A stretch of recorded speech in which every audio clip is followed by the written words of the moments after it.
Hi there, folks, and welcome back to Nippon Trading International's Japan Real Estate Podcast. I'm your host, Ziv Nakajima again, and this podcast is brought to you, among others, by Emil Gorgis of realestate.jp. He's a Tokyo real estate agent who specializes in serving international or mixed nationality families who are looking for the perfect family home. So Emil's an Australian. He's been living here in Japan for over 2 decades now, and for about half of that time, he's been buying, selling, and managing real estate properties in Tokyo on behalf of his own family and a great many happy clients. And he also acts as a mortgage broker on behalf of his clients. So he's got dedicated loan officers in many of the Japanese mega banks. And if you're a regular listener of the podcast, you probably already know him from our JREP, the Japan Real Estate Experts Panel sessions, which means that you're already aware of the fact that the man is an absolute fountain of wisdom on all things related to real estate in Japan, and in particular to family homes, the greater Tokyo metropolitan area, and mortgages. And most importantly, he's incredibly generous with his time and advice, which he's more than happy to provide at no cost or commitment to anyone asking. So if you've been thinking about buying your home in Tokyo, but you've been sitting on the fence for a while, or you just want to have a chat in English with a real expert, drop him a line on sales@realestate.jp. Hit him up today and start exploring your options. All right, we've had a long winter break. Sorry for going AWOL on you for a couple of weeks there, but we're back with a vengeance. And to kick off the new year, Happy New Year, by the way, here's part 2 of our conversation with Richard, the savvy young property enthusiast who's in the process of setting up his new business here in Japan, serving foreigners who are purchasing homes in the country. And he wanted to pick my brain a bit more. We'll link to the first part of the conversation a few months back in this episode's show notes. But in this segment, we analyze their business model, zeroing in on property profiles, retrieving data from RAINs and other national or regional databases. We talk a bit about the quality, or rather lack of quality, in many listings in Japan, missing or low resolution photos, etc. We also talk a bit about some of the common dodgy behaviors that are sometimes, not often, but sometimes practiced by realtors in Japan, and how to avoid those and find the right realtors to work with, if that's even possible. And in case we've let one slip through the cracks, how and when do we terminate a relationship with a realtor that we're already working with? And then we get into a chat about clients, how to identify different types of buyers and their individual needs, as well as seller profiles. So different motivations for sellers, the difference between Japanese and foreigners when it comes to selling a property, how and what we educate our clients on. And then we go up a bit and talk on a more macro scale about topics like the balance between deep and thorough work versus transactional speeds, legal and other complicated aspects of cross-border transactions, and then right back into the nitty-gritty details again of realtor fees, how we research and analyze potential locations for investment properties, and much more. So a really good look behind the curtains at how we run our business here at NTI, as well as a fascinating conversation with someone new in the field who's looking to get into it and what they're thinking about as they prepare to open the doors on their new business. Hope you have as much fun with this one as I did. Enjoy the conversation, and I will see you again on the other side.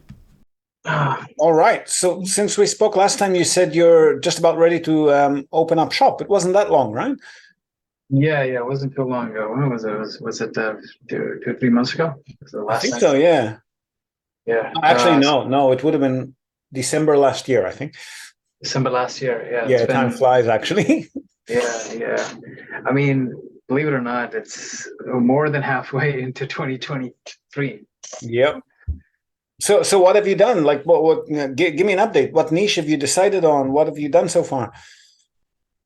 So you talked about the holiday properties. Those are the right niches to focus on the last time. But from my point of view, holiday properties are also a little bit trickier to sell. You need to find the right buyers, and for an early stage business, when you're like starting out, you need to build a runway.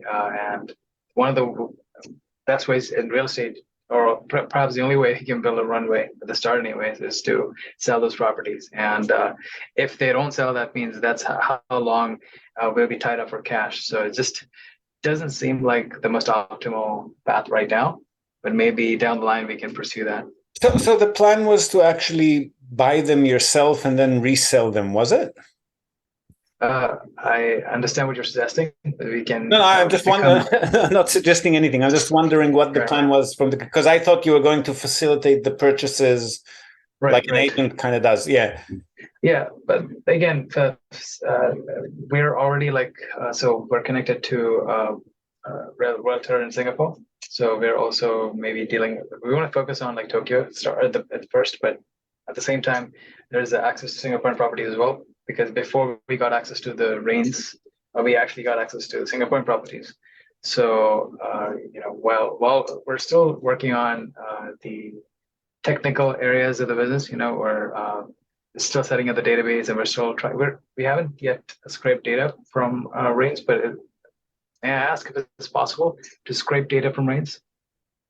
Um, well, you need to be a licensed realtor to access the database, but you can definitely do it via somebody that you either hire or partner with. Right. We already have access to Rains, but we haven't yet started scraping data. But So what do you mean based by on scraping data? Sorry. so Well, there's historical trends, areas, statistics, that sort of thing? what I mean is like I know that they don't have an API because the website looks awfully old. Yeah. It looks probably made of HTML, or worse, Yeah. maybe some very very very basic CSS. But when usually like for most of these online databases, they have like an API that can connect to your website, and then you can kind of list all the properties that are already there in the database. But what we can do instead of like trying to list them directly through the API, is to scrape them. I mean, it's sort of like, well, how do you put it? Extract what is there, and then we want it to appear on our webpage. Okay, so instead of an API connecting directly, you're going to be exporting data and then importing it into your own system. Pretty much, yes, yes. And also, That's and beyond me, man. I don't know. I've never worked with Rains directly. We're very happy to work with our partner realtors and just ask them for data when we need it. So I can't really say. I'm sorry. yeah. So, but one of the things that as we start out that we want, what I want, and what we want is to focus on the quality of the representation of the properties, right? Especially, I saw like most of the properties how they're listed in like very horrible lighting. Angle photography is probably done. I don't know what they use for the photography. A lot of them still use flip phones, by the way. Yeah. Yeah, yeah. So it's terrible, and that's putting it nicely. Yeah. And so I we agree. need to probably go to those properties like one by one and retake all those photos with the right lighting. Maybe also some properties they would sell better if we can probably present it better. Meaning maybe we might have to do a little bit of fixing the fixer upper, as we put it. Yeah. So a little bit of renovation might be necessary for some places, but if it has potential, we want to go there and we want to invest in that. So And is that then, what led you to deciding to purchase them yourself and then resell them? in a way, yeah, yeah. Okay. So, but like the holiday properties are just a bit out there with the price ranges, and Yeah. it's not really easy to sell. And for the time being, as many as we can, we don't want to buy, but we want to work with either realtors or owners, real estate owners, right, who have properties or have a list of properties, and they want to sell them. So I've learned from one of our partners that apparently what a lot of real estate companies do is that they tend to, instead of before listing it directly on Rains where all realtors have access to it, they only list in pretty much the last moment right before the sale happens. Okay, this is what to avoid the buyer coming in via another agent, I assume, right? Yeah, yeah, Yeah, yeah, I don't approve of that practice, but I get the greed. yeah. I mean, it would be better for, from a customer point of view, if they can just upload it directly, and if everybody can view the property. And the goal of you being in real estate in the first place is facilitate the sale, right? So as long as it's getting sold, you're doing your part. So that's what should happen. But unfortunately, a lot of real estate companies are in this practice where, Yeah, you good know, luck with they, that. I don't think that we're gonna change the industry that way. I don't. It'd be great, but I don't see it happening, to be honest. yeah, yeah. So what we want to do is, I mean, we're not going to focus on any of that, but we're going to focus on quality, right? That's one of the way we differentiate ourselves. So people just want to do fast sales, put a bunch of properties out there, whatever sells, whatever go sells, and that's they're happy with that. But what we want to do is we want to focus more on the good properties, right? Like the ones that would, if I were to buy a property, what would I be happy with? If that's what I want to think from the first place. And the second place is, what is the need of the buyer? What is like the general need? What is the buyer looking for when they're to buy a property? So But if let's they're often not going to be like yourself, right? Different yeah, buyers are not looking so for the that's same things you'd be looking for. so that's why I want to look from the buyer's point of view, and it's hard to extrapolate that data because Yeah. not everyone wants the same thing. You know, someone might want a house that is like a triangle shaped, and the other word probably don't want that. You know, they probably never want it. So the same, everyone has their own dream house or dream needs. So we want to see what is right and what is closely or as best matches that. We want to make sure we want to connect that to the seller. And then there are also those who are looking to sell properties, but there are not many places where they can trust enough to sell them. And there's some sellers who may not want to go through a realtor to sell it. We interrupt this broadcast to tell you about Tokyo Family Stays. They're a short-term rentals company in Tokyo, and they offer a home away from home experience, which is just perfect for remote working, quarantining, if that's still a thing, or if you just need somewhere quiet to get away from the world. They offer a variety of options for families, corporate relocations, or even if you're simply transitioning between homes in Tokyo. The properties are super comfortable, tastefully furnished, fully equipped with all amenities, and they accommodate up to 10 people. So really the only thing you'll need to bring with you is your toothbrush and maybe a change of clothes. They come with fast unlimited wireless internet, dedicated workspaces, and fully equipped kitchens, and they're just a delight to stay in. Fantastic alternative to Japanese business hotels, which if you've ever stayed in one, you probably know they're tiny, they're noisy, fine for a night or two if you're on your own, but longer term or with a family, you'll probably feel you're in a jail cell very quickly in a Japanese business hotel. So if you want to give yourself a sense of space and freedom by renting a real home with comfortable Western beds, including all the necessities like baby bedding, children's toys, high chairs, etc., you definitely want to reach out to Tokyo Family Stays. They've been at it for over a decade. They're a fully licensed minpaku or short-term stay operator. And as a special bonus for our viewers and listeners, they're also throwing in a breakfast basket upon arrival for anyone who books and mentions the Japan Real Estate Podcast or NTI. And not only for guests, if you're a property owner, you've got an investment property that you want to tweak for higher profit, or a holiday home that you want to rent out when you're not using it via short-term stays, drop them a line today, see how they can help you maximize your property's income. And again, as a special bonus to our viewers and listeners, they're also offering a free audit of your existing short-term stay listings without any obligation whatsoever. So feel free to reach out to them at tokyofamilystays.com. Well worth a visit. And again, if you're in the market for a family home in or around the Tokyo metropolitan area, Emil's your man. Don't be shy to reach out to him as well at sales@realestate.jp. And now, back to the podcast. You talk about normal run-of-the-mill Japanese sellers, I'm assuming? I would assume it can be between both foreign and Japanese sellers. Yeah, I mean, definitely there's room for everything you've just said with the foreigners. With the Japanese, I just don't know to tell you. I'm assuming tradition often wins, especially because a lot of them are not very motivated sellers. Some of these properties, as you can probably see, are on the market for a very long time. Just because it's an elderly person passed away, left the property to their descendants. Sometimes it's even like the government and Akia Bank telling them, hey, why don't you, they're not super motivated sellers looking for that, banking on that money for the next property purchase and stuff that you see in other countries. So I'm not sure what your success rate would be with a Japanese seller being approached by a foreign company saying we can do better than all the Japanese realtors you've been. I have no idea. It sounds like it might be a bit of an uphill battle, but I could be completely wrong. I don't know.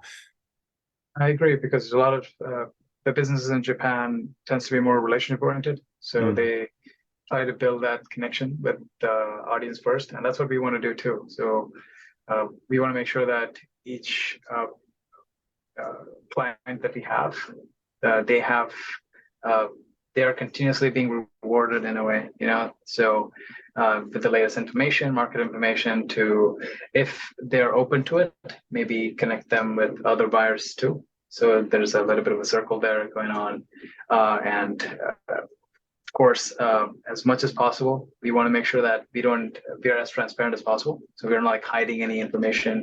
Because a lot of real estate and sales-based companies tend to do that a lot. So we want to be as transparent as possible. Everything's going to be upfront. So there's not going to be any hidden costs. It's all going to be right in front of them, so they can see what they get, what they pay for. But how does that? Sorry, is it okay if I just interrupt you with questions and stuff? Yeah, go. Trying to understand. So, how does that work logistically if you don't own the properties and you're communicating with, again, for lack of a better word, traditional Japanese realtors who may have all the information listed, but maybe not, either because they didn't care to collect it, or just because they're just making things look vague on purpose? I don't know. What sort of deal pipeline do you think you're going to get with only the realtors who are from the get-go providing all of this information and smoothly working with you? Like, I know in our experience, we also would love to work with agents like these, but customers come to us with properties they found by themselves, or properties that we've received from agents that we worked with in the past, and it sometimes requires us to actually enter the due diligence process before we can provide all of that info. We also like to provide it transparently, but it's not always available from the get-go. So as much as possible, we're going to have to ask what they need to know. And more importantly, we need, of course, be prepared with all the legal information that is readily available. All the possible costs from our side. What can we do? So what we will be having access to directly is all the entire cost breakdown. If there's a particular markup, there's going to be a change. All that information we're going to have access to. But then from the client perspective, we're going to have to ask, okay, what are the questions that you want to ask us? What is that you want to know? Is there something that you're worried about? We want to ask all those particular questions. We want to brainstorm with them for one session, and we do our research. Like, if there's something that we're not prepared for, we're going to have to go back and do the research and come back with all that information that they were expecting us to come with. And as we go down the line, we're going to be more and more prepared, because we'll start to know what to expect from people. So when they ask us those questions, because initially, it's going to be, we're not going to have as much information as you start out, right? As opposed to when we kind of gather that information, we're going to have the data to work with. So maybe down the line, maybe when the 10th or 15th customer comes in, we're going to kind of know what they expected to ask or expected to us from our side. But there's going to be two challenges that I see there. One is a lot of the time your customers, which I'm assuming would be similar to ours, so let's say 80-90% of them have never purchased a property in Japan or sold one. So they're not going to know what questions to ask. You're going to have to feed them the right questions to ask. You're going to have to tell them what to watch out for. You're going to have to educate them in advance about how things work. And of course, you will definitely know your craft better, like you say, after 10, 15 deals, but still don't expect them to come up with the questions. In many cases, they're not going to know what to ask. So that's one. But which is easy, that's manageable on your end.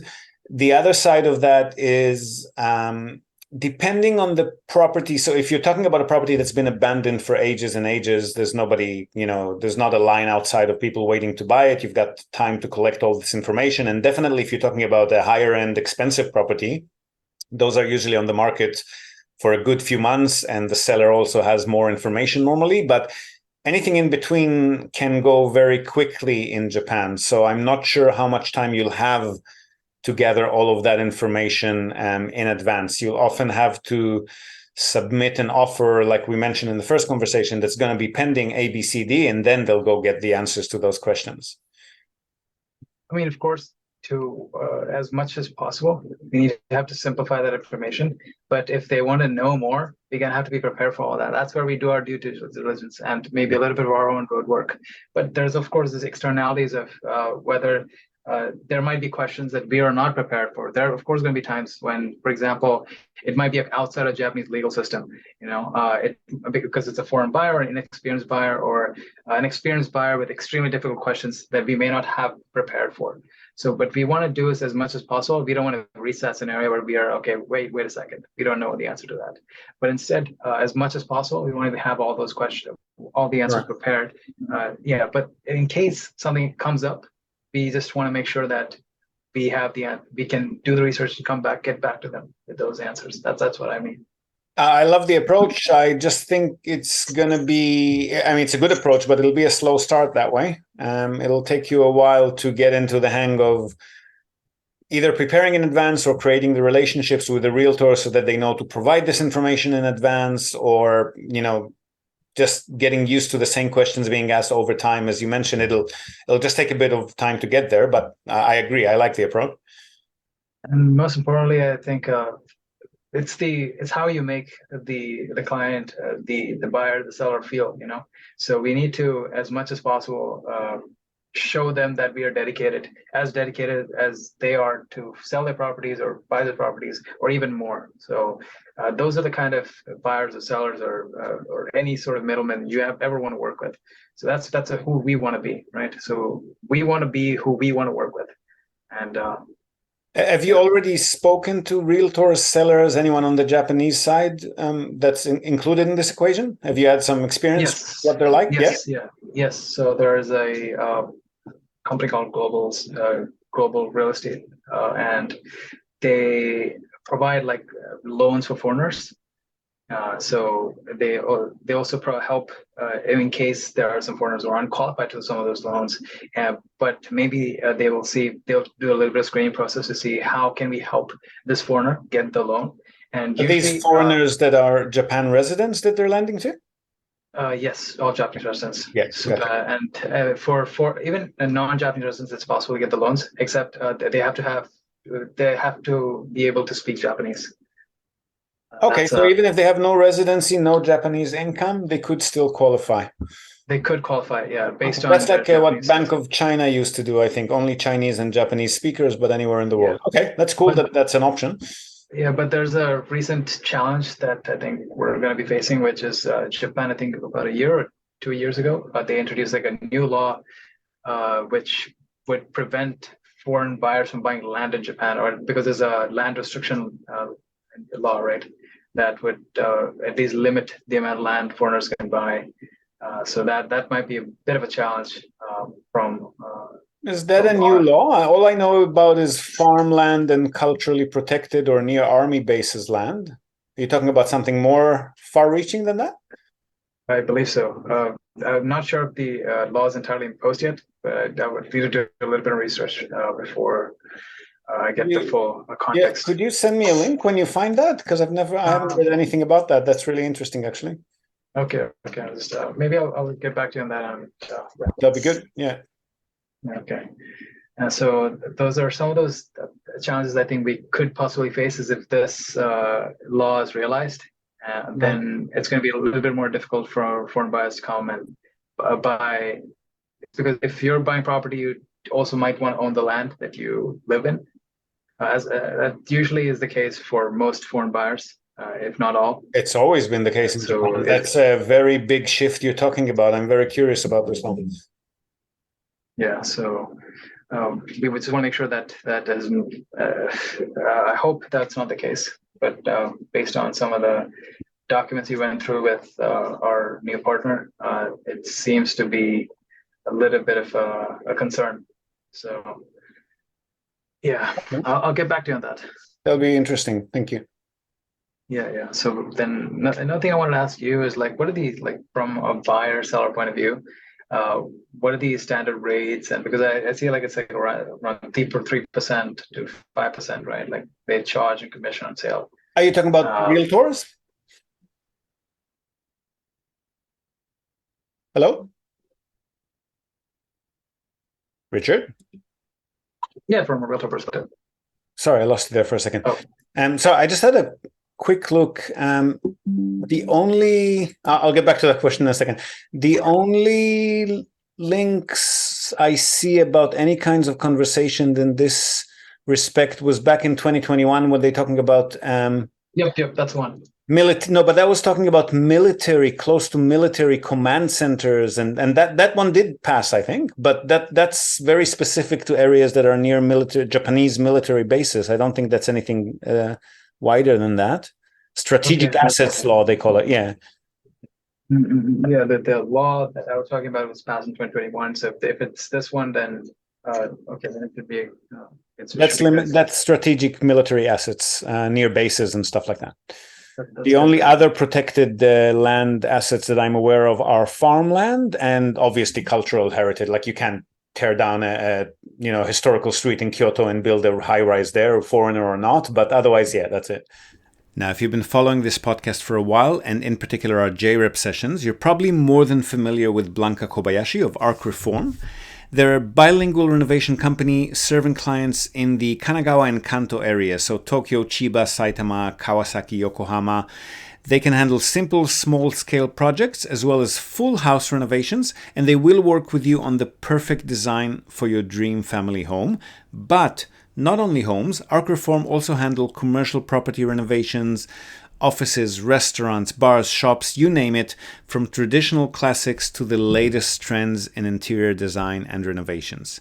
So you want to email them for a free consultation and quote at info@arcreform.com. That's ARK reform, all one word, .com, and give your home or commercial space the love and care that it deserves. Find out. So realtors in Japan charge 3%. It's a more complex formula, but it boils down to 3% plus 60,000 yen plus tax, right? So depending on how expensive the property is, that usually ends up being something like 4.5%, or maybe 5 and a bit for very cheap properties. And for like the expensive ones, it usually go. Why does it come down like to 2 to 1%? It doesn't. It's 3% plus 60,000 yen plus tax. They're obliged by law to charge that. It's a mandatory. Commission dictated by law. I see it, because I was told by a particular realtor that it could come down to about 2 to 1%. So some of them, the ones selling very expensive luxury properties or the ones that are facilitating sales for developers, they put in various discounts into the price. So the official commission is what it's supposed to be, and then they give you discounts on other stuff. So yeah, in practice, it can translate to that. But legally, on the documents, it'll always be 3% plus 60,000 yen plus tax. I see. So it's actually, the way it actually works is 5% for properties up until 2 million yen, I think, and then 4% for every yen beyond that. But it boils down to the same thing: 3% plus 60,000 yen plus tax. And for the worst ones, of course, 5%. Worst case, if you're buying a 3 million yen property, then that ends up, like, if you factor in the 60,000, which is already a large part of that, factors out to be something like 5.5% in total. But the formula is 3% plus 60,000 yen plus tax. So if I may ask, so are you dealing in properties outside of Tokyo area, and what are the areas that you're focusing on? We work all over Japan. We actually don't do much in Tokyo because the returns are disgustingly low, but we have helped a few customers buy some properties. We're doing one building there now. We have three, I think, with units in Tokyo. But we work all over Japan, just wherever the deals are. For holidays homes, obviously, it's wherever the customer wants to be. And for investment properties, we normally focus on outside of central Tokyo or Osaka, where yields are a bit higher, but cities where the population is still stable or rising. Usually, where do you get the data from? So how do you determine what is the right place to go and find the right property? Well, the first thing, we try to keep it basic. You'll find articles and opinions and initiatives for the economy and population anywhere if you search. But what we normally do is we look at the last census results. So we go to the Bureau of Immigration and Statistics every 5 years and download the latest census report. Then from that, we extrapolate only the locations that have risen in population in the last 5 years. We cut out, sometimes depending on the city, we cut out all of the specific ward office information about which wards are more popular than others, because that changes every year. And then we look at the cities that have been rising in population and start with focusing only on those. If somebody specifically is asking about a different town that's actually decreasing in population, we go back to the original census and let them know what the situation is. And then if the city is tiny, let's say below 100,000 people, then we would also look at economy, just Wikipedia, that name of the city and its economy, and see if it's common information that it's got at least a few industries or major employers going for it, then it's probably safe enough from a tenant-based perspective for our needs. And obviously distance to station and make sure it's not the worst end of the city kind of thing. But I mean, that just, you get that by Googling and looking on maps and stuff. I mean, for sure. So do you tend to, like, just generally speaking, do you focus more on places that are closer to the city or a little further away? It depends on the client's yield and the risk appetite. Not risk appetite, but I mean, for example, suburban properties in a reasonable city, as long as they're within 10 minutes to a station, someone's going to live there, even if it's like the poor end and far from the center. It's still within 10 minutes to a station. Somebody's going to either be living there who is not employed or employed nearby locally or doesn't mind the commute for the cheaper rent. So that's not a huge concern for us. Beyond that, distance from station is a major one. Obviously depends on the customer. Some of them want to have the potential for maybe capital, like for example, if somebody buys in Tokyo, Osaka, Fukuoka, Kyoto, places that tend to rise up in price when the economy does well, they often want to potentially capitalize on that growth if and when it happens. So they prefer they'll settle for lower yield in return of being closer to the center, right? Because the central wards are always the ones growing in price first when the economy does well. But otherwise, they normally don't want to bank on any growth. They prefer to go for the highest yield that they can get in that stable city environment, in which case we'll look at everything in that city. And local realtors will also, once you start the partnerships with local realtors in each and every city, they'll obviously give you their own 2 cents about which areas are going to be more popular for what types of tenants, that sort of thing. So you can fine tune that as you become more adept and more experienced in a particular city. And like, how do you, what are the things that you consider before you decide to work with a local realtor? So that one is more of Chikako, my partner's side of the business. I can tell you my what I've been witnessing her do and not do over the course of time. So there's 2 aspects there. First, if the customer comes to us with the listing that they found by themselves and they really want to purchase that listing, then we'll just work with that realtor because there's nobody else to work with. Often it's not going to be, as you know, they don't always share the commission and put the property on reins. And so we're sometimes forced to work with them. But there are red flags along the way that, for example, if they refuse to put anything in writing and they don't send us an email with the to summarize a conversation, they don't want to write anything down in a contract. That's a red flag for us. I know that a lot of the old school realtors in Japan prefer everything to be via phone conversation, but we would demand that stuff is written down so that we can cycle back to it and say, hang on, but you said ABC and it's not happening. It's not really a red flag, but after we've done 1 or 2 or 3 deals with them at most, we would normally be able to figure out if they're as chanto as our Japanese side of the business likes things to be, right? So if they email us, if they post documents to us without any cover note explanation, if they're suddenly calling us 50 times on the weekend because they become very pushy and the seller is pushing them and they're not really thinking about anything except concluding the sale as soon as possible. We avoid working with them in the future. And obviously, if they misreported something, if something was grossly different between the original listing and the actual official documents that we received for review, then that's a red flag as well. What if it's an accounting error? Sometimes the accountants you work with make that mistake. Sorry, one more. Sometimes it could be an accounting error, like where the accountant. Oh yeah. Well, we're not going to immediately stop working with them if they made a single mistake, but in some cases it becomes chronic, and then we recognize that that's going to be the case, either because they're misrepresenting on purpose or because they're just not paying enough attention, right? So if it's a repeated offense kind of thing 2-3 times, then we stop. I see.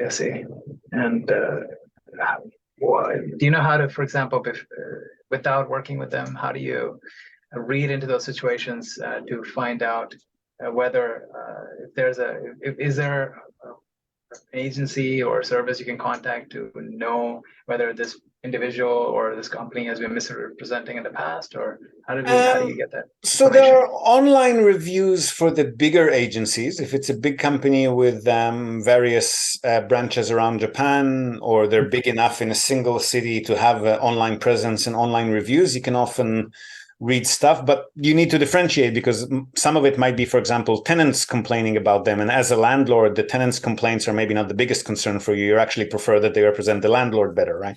So it's a case-by-case basis. There are some websites that warn people about bad realtors, but we take that with a grain of salt, because the end consumer's experience can be very different depending on how experienced or unexperienced they are.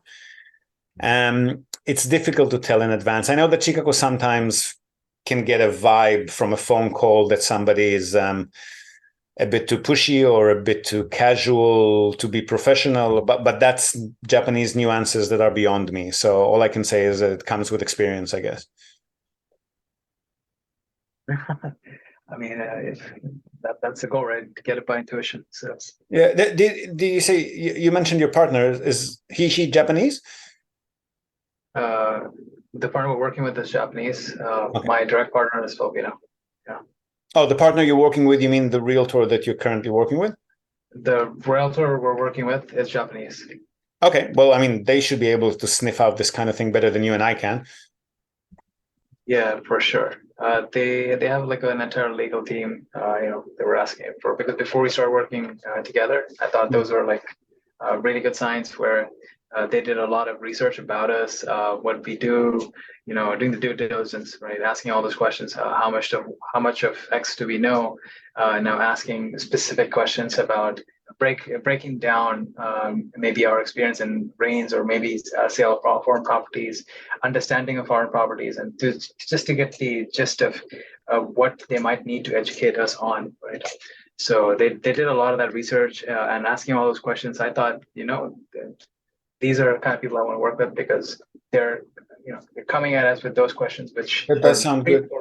Yeah, it does. Just as a side note, don't put all your eggs in the one basket, in the sense that try to form more relationships with more realtor offices, have more than a single partner, because depending on the size of the company and who's in charge, they sometimes suddenly have a policy shift and sorry, we don't work with foreigners anymore. So just have other options. Yeah, for sure. No, we're looking to diversify. Yeah. So if once everything's set up, I hope we can connect again. Maybe we could also work together. Yeah, always happy to. Yeah. So from my point of view, it's just that one of the things that we decided to come up in terms of like values, what we stand for, we call it like a rubric. Okay, so the first is like respect, because everybody deserves respect, to be treated with respect, regardless of where your status is, position in society, or whatever you do. And then U for unity. Together we can do more. And then P. Now that is passion, because at the end of the day, we have to be passionate about what we do, right?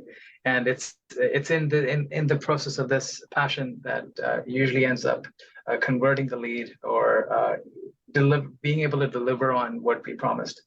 So we need to be really passionate, obsessed with what we do. So that's why passion is very important. And then eye for integrity, because when it's like the old adage, right, where you need to be able to plant trees when no one's watching. So being able to do the right thing when no one's watching. So that's one of the things we really, really value. And the Q is for quality, quality and service. We want to be able to do the best at what we do. So is that the name of the company, Rubik? No, that's the name of the value system. So that's beautiful. I like that. What's the name of the company? Our company's called RealX, Real Estate Experience. Okay, fantastic. Yeah. So the Rubik is like our mascot. So we're trying to make a penguin mascot. And yeah. So because mascot should stand for what we believe in, right? And so that we can bring a name and also represent each letter of the name of the mascot within the values. And, that's beautiful. I like that. Thank you so much. I mean, it's good to hear positive feedback on this. And we're thinking like taglines, like good taglines. Maybe you can also suggest something good. So right now we were thinking of something like helping you find your way home. I'm the least creative type in the world, but that sounds lovely. Yeah. So you're going to be focusing, if I understand correctly, you're going to be focusing on owner-occupied, whether holiday homes or family homes, but owner-occupied properties, or just the tagline suggests that, no?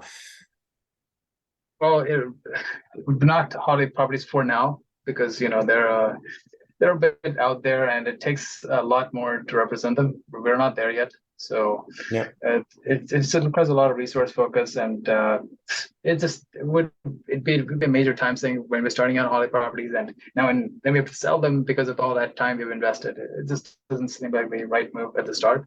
Maybe later when we have more resources. I got that about the pricey holiday home, but I mean, helping you find your way home doesn't sound like an investment property. That's what I meant. Hello? Yeah, I can hear you. I'm here. Hello? Hello? Yeah, I see now. Yeah. Yeah, so it's my internet. Sorry. Yeah, maybe in the future when we can allocate those resources to the end where it doesn't affect our day-to-day business process. So for the time being, it's more.